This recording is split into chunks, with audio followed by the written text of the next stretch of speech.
Oh man, Subnautica 2's early access is just released. I've been so excited since the first trailer came out. I can't wait to play with my friends. Oh, so after the nightmare that was the crafting debacle, Subnautica 2 is finally released into early access, giving us a chance to get our first-hand look into how the game feels, or more accurately, do the age-old tradition of harassing the local wildlife, but this time with friends. Be a good boy, off. Good boy, off. Off. Get out of here. So let's dive. Get it? Dive. Water. Please don't click off. Into Subnautica 2's early access. And to everyone who will mention it, yes, this video came out late. Unfortunately, I have a job. Good luck, Bob. His brother is finished. 5 minutes later. Oh, it's on towards us! You can't scan it. You can't. Oh, scan it. First and foremost, I'll make it abundantly clear that the game is in early access. Go figure. So the content in the game is only a portion of what is going to be in the final product. By the time this video comes out, there will probably be a lot more stuff added to the game, so this isn't a complete review of a finished product. First point to mention is the performance. My PC doesn't crash when I boot up the game. That's good. Other games have had worse launches, so I'll give that point to Unknown Worlds. Upon loading, we are greeted with a character, or pioneer as the game calls them, and does this really have to be my name? At least I could choose my color. What is wrong with you? Why are you blue? Ugh, we wake upon our crashing ship, like any other Subnautica game, though this time with the added bonus of highly pressurized air that is slowly crushing our lungs. Splendid. Some of us are handling this a bit better than others. Don't let me move! Oh. We then move on to this weird plant-looking thing to receive a genetic adaptation, a feature that will become more apparent later on. Right now, however, it means we can both breathe this air safely, and we are officially part rat. The next objective is to get to the other side of the cicada, our ship, which we have to swim across. Our first swim isn't visually impressive, but the lighting is really well done in setting the mood of this opening, though some of us are taking it a bit better than others. I clicked a button. Holy shit, that's deep. I hate this fucking shit. I hate this. Though thankfully we are able to compose ourselves and launch our lifeboat, where pretty much every system fails, but we make it to the surface with minor head injuries. Hey, you. You're finally awake. StarNav does not recognize the sky. Alan, we are so But once we come to, we find ourselves gazing at this gigantic tree-like structure, which will be plot relevant later. Once we jump to the water, the dark emptiness of the cicada is replaced with the bright vibrantness of the sea shallows. Now what is the first thing I do upon entering the water? Immediately grab a fish and try to eat it. Critical warning. Liver. Stomach failure. Well done. Yeah, so it turns out we can't actually eat the fish yet as our stomachs can't break down their proteins. We're gonna work on that later. We also learned that this cozy ocean is absolutely filled with lead. That probably explains why my friends say some of the things they do. It's Gojo! What? It's Gojo! Carlos, it's Gojo! Speaking of which, why don't I introduce the two of them? First up is Ringo, a guy who just says whatever comes to mind. What in the dildo fun is that? And Grouse, a thalassophobe, who for some reason decided to play the Thalassophobia game. When does it end? When does it end? With all of us together, we are ready to take on this world and show it just who is in charge here. It's eating me, bro! Please! Get us out of here! So first on the list is go to the gameplay, since it will be the shortest. Ultimately, not much has changed from the other Subnautica games. You still got the usual habitat builder, the flashlight no one uses, the knife, or well in this case a demilitarized axe. We also have the new wave maker, which is essentially just a redesigned sea glide. It's not much different from the other games, but if it's not broken, don't fix it. But moving on, we get to the environment and animals. In short, they're dope. Get the scanner out! Scan him! Scan him! What are you doing in his mouth? I'm scanning him! I'm scanning! Subnautica has always been a series of speculative biology and ecology, with creatures that we are very good at describing.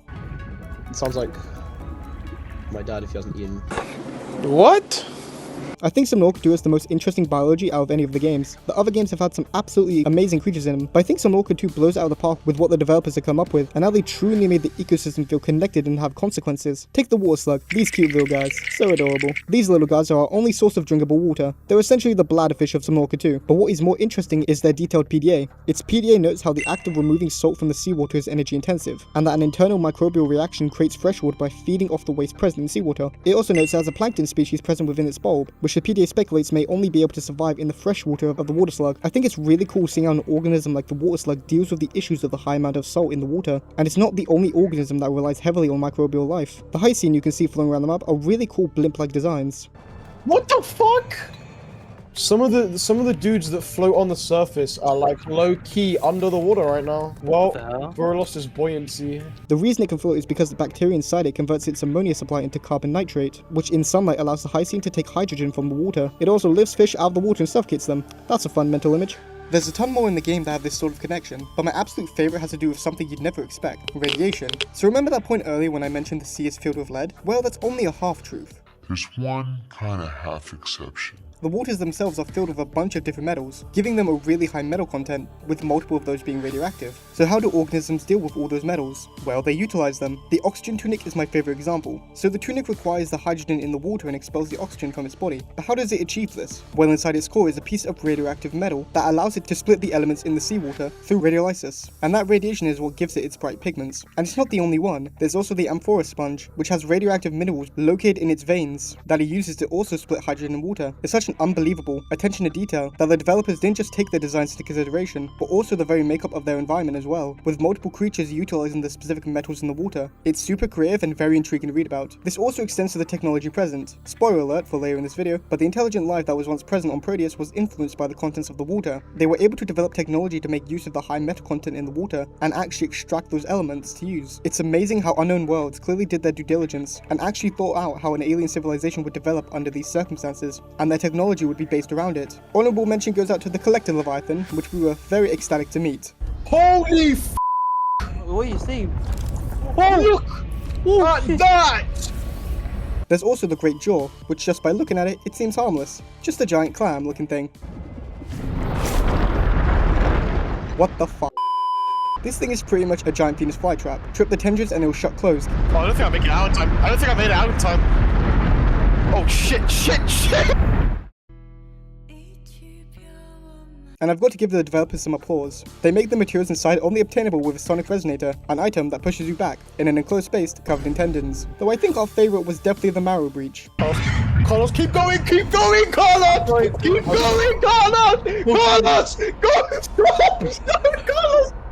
Go faster! Go faster! And there were some very terrifying moments with it.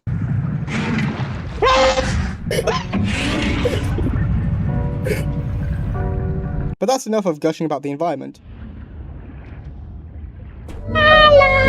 It's about time to talk about the other half of the game, the story. I think it goes without saying, but this will include spoilers.